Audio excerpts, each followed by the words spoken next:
Welcome to Tulsa Titans, highlighting our local business leaders who are making a difference. Super excited. A personal friend of mine, Travis Hogan, with me today. He's the CEO of Fiesta Pools and Spas. Travis, how are you doing?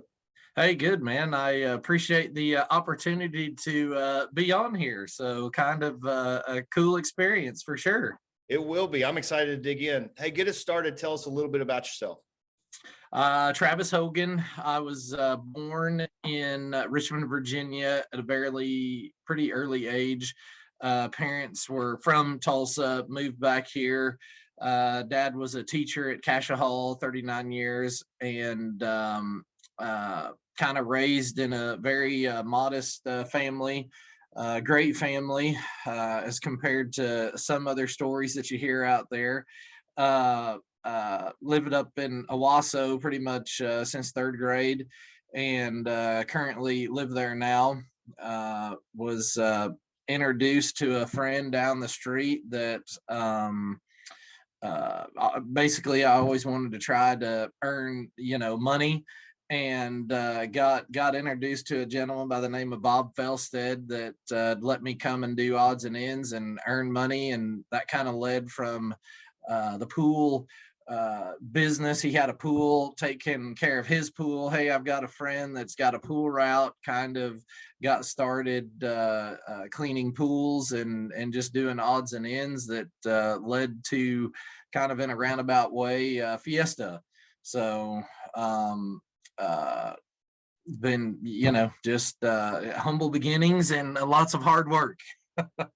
Well, and that's great for anybody listening too, right? You just took on a job at the lowest level, and then at one point had a vision to run an organization, which is much different. Sure. Yeah, and I had, that is the abbreviated version, but basically just lots of things, here and there. Dad was always a hard worker, and mom, for that, term, teacher. So, unfortunately, they don't make a ton of money. So dad was always trying to work and doing side jobs and odds and ends. He was real gifted in construction. So anytime he'd have an opportunity to earn some extra money, that was kind of the catalyst of okay, well, hey, this is what I have to do, basically, if you want to kind of get ahead, if you will, but just got to see a hard work ethic in what to do and a little bit of what not to do. So that's great. So you and I were talking last week at lunch, just kind of digging in. We were happy that we were back out to lunch and could go kind of no doubt changed. And one of the things I wanted to kind of tee up was because we had some perspective the last couple of years. What are three things you're giving more time to, and what are three things that you've kind of done away with? You've looked at and said it's not worth the time to invest in that. Man, I think through being in the swimming pool business, a lot of people have been staying home. So they've been investing more in their backyard, more family time, togetherness. I'd probably have to say just, processes, especially as it pertains to business, trying to, we've been very fortunate that our business kind of took off through all this. And for a time, I didn't think that was going to be the case when this first started. We're kind of in the luxury business, and when times get tough, luxury items, pool maintenance, things like that get cut. So I was kind of taking the approach of, hey, we've got to hunker down here and really watch our P's and Q's and that sort of thing. And it turned out to be just the opposite.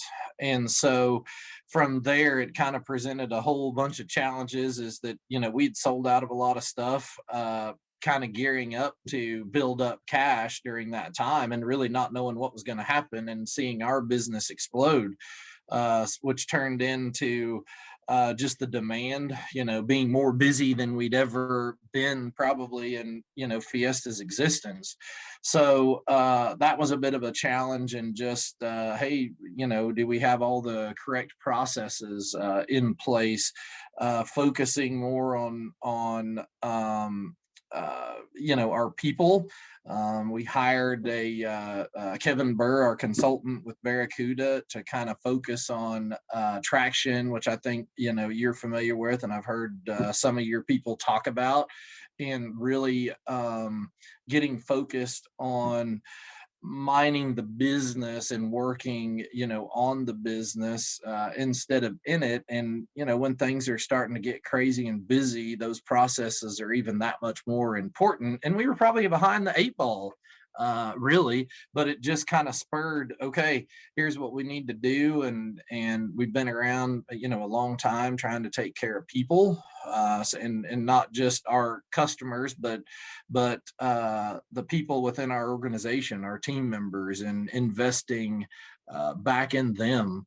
And then just constant training and learning, and how do we get better at what we do, whether it be internally or with our customers. How can we serve them better in this time of people staying at home and kind of cocooning, if you will, since the travel was shut down. People couldn't get out as much. They're reinvesting that travel money, the savings and driving back and forth to work, into outdoor products that we feel make people's lives better. So some of the changes, probably less. I tend to somewhat be a news junkie, so I've tried to get away from just the news and some of the negativity that you hear out there that will just drive me crazy, and in one way get you all excited and then get you all worked up over stuff that sometimes is out of our control. So I'd probably say maybe a little less in news, if you're talking about consuming and media, and just more in internally relationships, being intentional and investing in our people and friends, if you will. That's awesome. Through all the process changes and the work on the business, what's one key thing you think you do daily that's helped make you successful? And I think it's probably daily. I try to start the day just doing a devotional and getting my mind prepped. Uh, so I'd probably say that helps, but just better communicating, with our team, starting out the day, just, getting an idea what's going on, what's working, what's not working, our probably from a daily standpoint, just the devotionals, and then communicating to our staff, okay, here, on a weekly basis, here's the things that we need to accomplish and do. But that's probably the biggest thing that's helped to change, getting better organized, I guess, from the standpoint of, okay, we've been so busy, and there's so many different things that have been going on, that you don't sometimes have a lot of room for big mistakes, if you will, even though we're trying to navigate constant changes, whether it be weather, supply issues, things like that. Well, and I think a lot of people don't know this. So outside of the launch that you do every morning, when we have lunch, right? I consider myself an extrovert. I know everybody. I've never seen anybody walk into a restaurant and interact with the waitress and the team there like you do. And also, Oh, what I geez. appreciate too is you have some stories about noticing certain things in certain people. Yeah. And you're a busy guy, but the follow through that for that person is pretty impactful. Can you tell me kind of what the core, what do you believe in, and why do you think those things happen for you? Man, I think, I there's a lot of things I try to tell people. I've got a lot of smart friends that I've surrounded myself with, so I don't find myself above intelligence wise, if you will. But I think the things that I've learned is, not taking yourself too seriously, having fun, and investing in other people, and being intentional. And you talk about those lunches. I love to get out with people. I love to talk. I love to see what makes them tick, what they've done to be successful. And it's not necessarily all about business, just what's going on in their life, their families, their hurts, and see if we try to help each other out. Iron sharpens iron. So sometimes there's things that I don't know, that it's like, hey, sometimes when business is crazy, those lunches are a little bit of my escape to just get out of the office and refocus my brain, if you will, and just be intentional, and act upon. Hey, there's a lot of things that we know, but just okay, being intentional and scheduling that time, I think, is important. And meeting people, visiting with people like yourselves, and just interacting with people. I think that's probably the biggest thing that the gift of gab that I can do well. So all the other stuff is debatable. Well, I like it too. I saw, so you shared a story with me. We were out and somebody was making a change, right? But you'd remember that, you noticed, and they'd gone above and beyond for you, right? Just at a restaurant, and you went out of your way and gifted them something. But I think the overall theme to it was how it wrecked them. I think it's beautiful that it wrecked them, Yeah. that they were emotionally wrecked and crying because somebody would remember them. But it kind of spoke to me as how many people get overlooked. Yeah. Yeah. I probably have a soft heart for certain things, and yeah, to be very transparent, I've had to learn to probably be more giving, to look for opportunities to where we can be used to help make somebody's day better, whether it's just saying hi, it's complimenting them, telling them that they did a good job, and looking for things that you don't always know how people are reacting in a certain moment, either positive or negative, to just make somebody's day better, to learn something new, and to help someone, and trying to be generous, which sometimes is, as much as I hate to admit it, is not something that comes easy for me.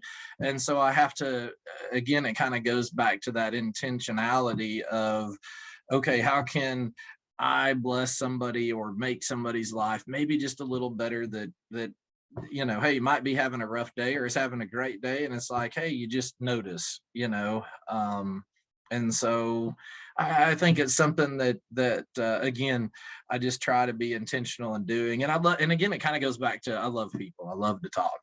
Those that know me are would hopefully probably agree, good and bad, that I can talk too much, but I definitely have the gift of gab for sure. I can testify that. We'll leave the bad off the podcast.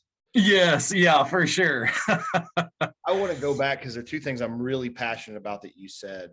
One of them is one of the most important things, because as a leader, you have to watch out for humility and Yeah. the pride kind of creeping in. And the second one is surrounding yourself with just equipped, talented people that are different, and being Yeah. intentional about putting them around you. You do both really well. And I think one of the keys to humility is to constantly have those people with gifts you don't have in your life. It reminds you um, that you don't know everything, right? And that's Yeah. been a key to my humility. So tell me about a couple people that you admire that have helped you along your journey and what that's done for you.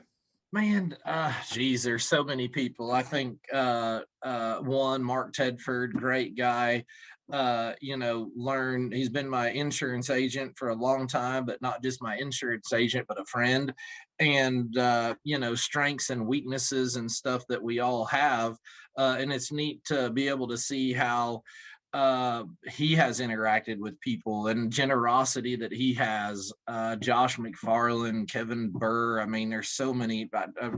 Through them, I've gotten to meet people like yourself, and my horizon has kind of been expanded from that standpoint. And we have a CEO roundtable group that we meet, and you just pick up different things. I absolutely love to learn. So I'm always trying to pick up on, hey, what has helped? What's a little thing that Kellen Cowan does really well, that Mark does, that, Josh McFarland does, one of my banker friends, Dennis,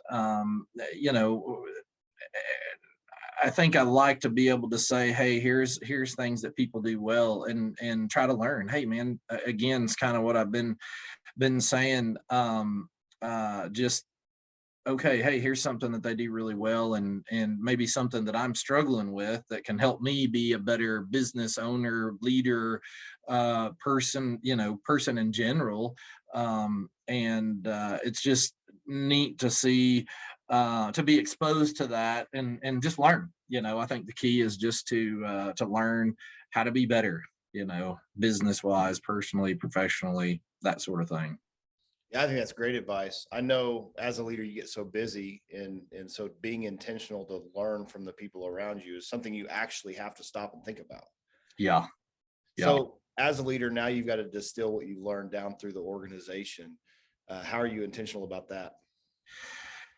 I think with me, I'm super transparent, so hey, if we're having a good day, um, I like to kind of share the wealth. Hey, great. This isn't because of me. I think sometimes over the years I've wanted to control things, and hey, I'm the only person that can do it well, and I want it done my way and this way.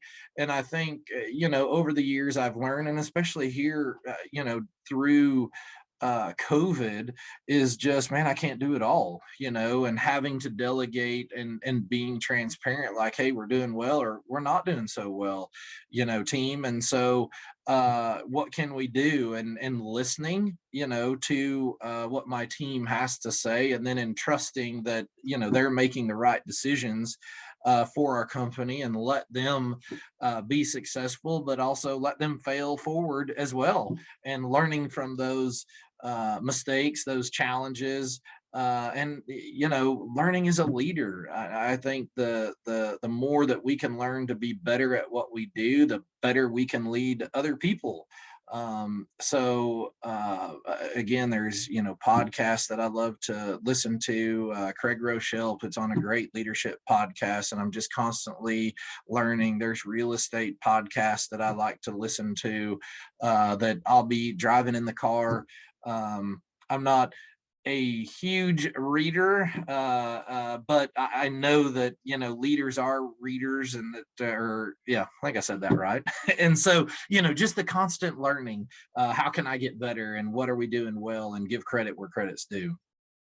No, that's great. So we mentioned Traction. So one last Yeah. question, because that's a great book. But you also mentioned the Craig Rochelle Leadership Podcast, and people learn in different ways. So I Yeah. know a lot of the audience loves to read, but a lot of time with the busyness, or just the drives, podcasts are great. What's another favorite book or a favorite podcast, and what have you gotten out of it that the listeners might like? Man, I think a staple, two that probably come to mind, Rich Dad Poor Dad. From a business standpoint, you just kind of learn from two different perspectives. Um, and probably the E-Myth. To me, these are kind of some oldies but goodies that I'll go back and reread, and you learn something new from a business standpoint. E-Myth is just delegating, and processes, and basically how to get better. And so those are two that come to mind, that I kind of think should be must reads in any leadership, business type environment, just to help give you perspective, and maybe things that you're doing well, and things that you're not doing so well. Yeah, and I love both those books because they're not purely almost transactional. There's not just action; it's Yeah. actually how they think about things. And as a leader, and I think this, if we could go back 10 years and go, wow, if I would have thought about things the way I think about things now, it's not just the actionables, Yeah. things would be so much different. Yeah. Yeah, and probably good and bad. And that, as you go through the learning process, you're going to have some peaks and valleys. And oftentimes I feel like we probably learn more, as much as I hate to go through the valleys personally, that's where you probably learn and consume the most, is just either learning from your own mistakes, and being able to recognize, hey, again, I'm not perfect, and humbling yourself, to be able to take advice from others. And again, as we mentioned earlier, those leaders around you that might do things a little bit better, and sometimes the mistakes that they make, you can learn from those mistakes as well. So can take the good and sometimes the not so good, and put them, hey, how do I apply this to what's, my circumstances right now or my life in general? And believe me, I probably failed more than I've had the successes, but as you reflect and look back, it's like, hey, through those failures, success has come. And sometimes it's again difficult. I never like it, but looking back, it's like, okay, well, that's how I learned, and that's hopefully how I got a little smarter. And hey, let's not make that same mistake again. So Travis, if anybody wants to get a hold of you after listening to this or just has questions, do you have a preferred way for people to reach out?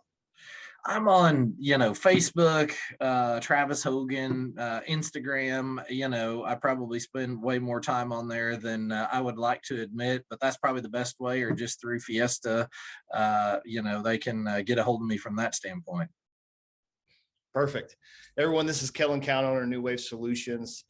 Thank you for watching. And Travis, thanks for giving, man. Hey, man, thanks. This was a honor. So glad to be a part of it. So thank you for your podcast.